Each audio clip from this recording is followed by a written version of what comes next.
Hi, good evening everybody. Welcome to another episode of Sabres to the Future. This is a video on this channel that we talk about future prospects, potential future Buffalo Sabres, and basically guys in our system that have yet to don the Sabres jersey on a regular basis. Some of these guys might have played a handful of games, so on and so on. So today, we shall talk about Brett Murray. Let's look a bit at Brett Murray. As he showed some promise. You might recall, guys, a few seasons ago in preseason, he looked really good for us.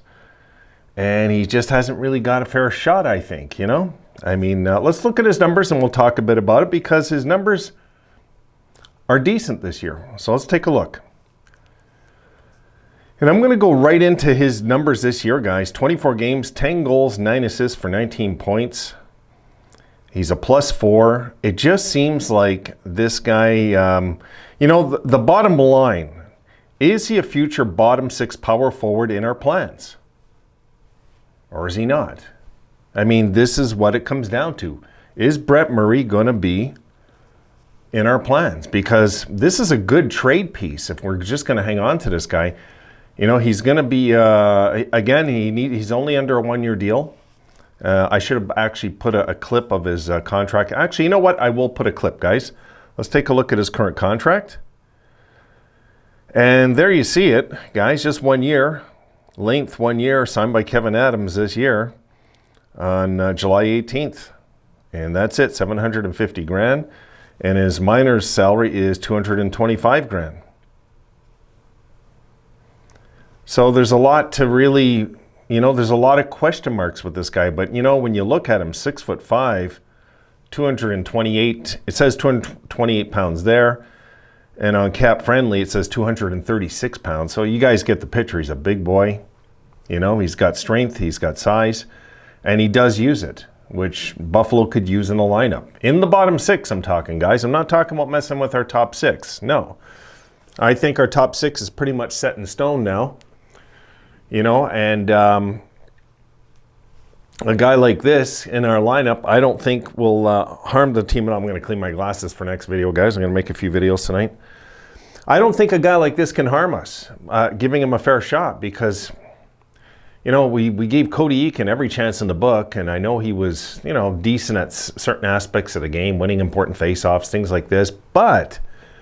you know, when you got a big guy, 6'5", who's not scared to throw his weight around a bit, I don't see why we just don't got this guy coming up. I know his numbers in the NHL are nothing to rave home about. Does he have 2 goals in something like 20 games, right? And his NHL totals, 21 games played, 2 goals, 4 assists, 6 points, 23 penalty minutes. You know, like, that's, you know, and you got to remember, that's split between, you know, well, really, it's 1 year. Let's be fair. You know, I was going to say it's split between 2 seasons, but the other year was 2 games. So, like, look, in 19, 20, 21, 22 season last year, he played 19 games, got 2 goals, 4 assists, 6 points. And I think a lot of us were fed up because of lack of production, but the whole Sabres team really didn't start producing till late in the year when we closed out strong. And the way our team is scoring now, I don't think this can harm us. I don't think giving a guy like this, getting a bit of muscle in our lineup can harm us. I just don't see how it can. It's not like our bottom lines, we're going to destroy all the chemistry of all the goal scoring they're doing. Wouldn't hurt. Wouldn't hurt to have a guy like this in the lineup, 6'5". We could use another big guy in the lineup.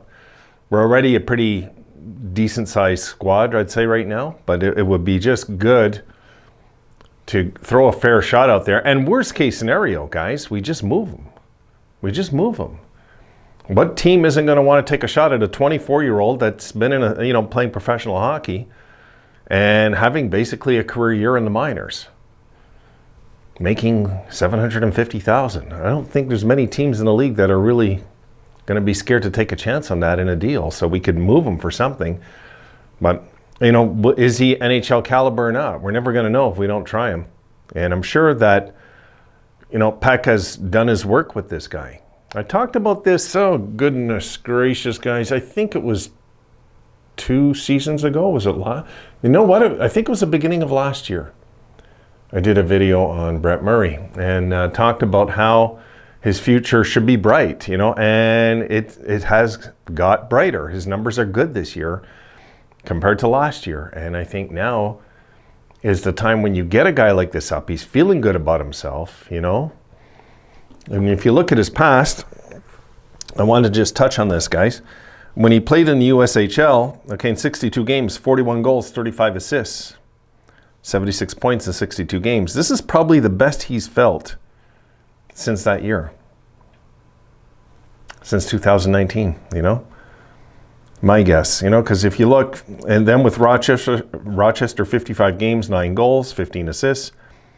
Then the next year, 2021, when we brought him up, he had 9 goals, 11 assists for 20 points in 27 games. Very similar stats to now.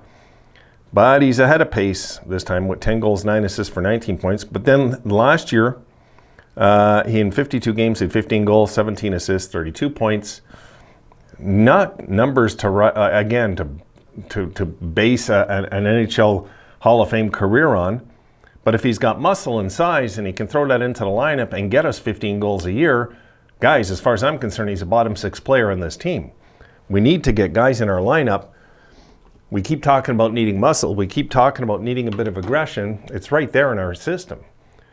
And I've kind of been an advocate for this guy, mainly because of his size, but also because I like what he brings to the table every time I've seen him in the NHL. And it's not like his numbers are great, but it's such a tiny sample size. 21 games of NHL experience is just at his age. You know what I mean? He's 24 now. I didn't check when his birthday is. Give me a sec, guys. Because, you know, he's at that age now. He just turned 24 in July. And right now, so he is... you know, he's in his 20. He's going to be 25 by well, starting next year. Like, is this guy an NHL player or not? Not everybody drafted in the 4th round makes it to the NHL. We know that, but some do. And this is one of those guys that I think there's a lot of potential there, and especially if Granato could groom him a bit. We've seen what he did with Tage. I'm not saying he could do that with this guy, but he could maybe turn his numbers around a bit more, maybe even, you know, if we could turn this guy into like 15, 20 goals and we got this guy in the team and he's not scared to throw the body around and get tough and mean. And I don't see why we shouldn't just give him a shot and throw him in the lineup. Anyway, guys, just my thoughts on this. It's just, it's one of those mysteries I find. There's certain guys like we just traded Laxinen. I never understood.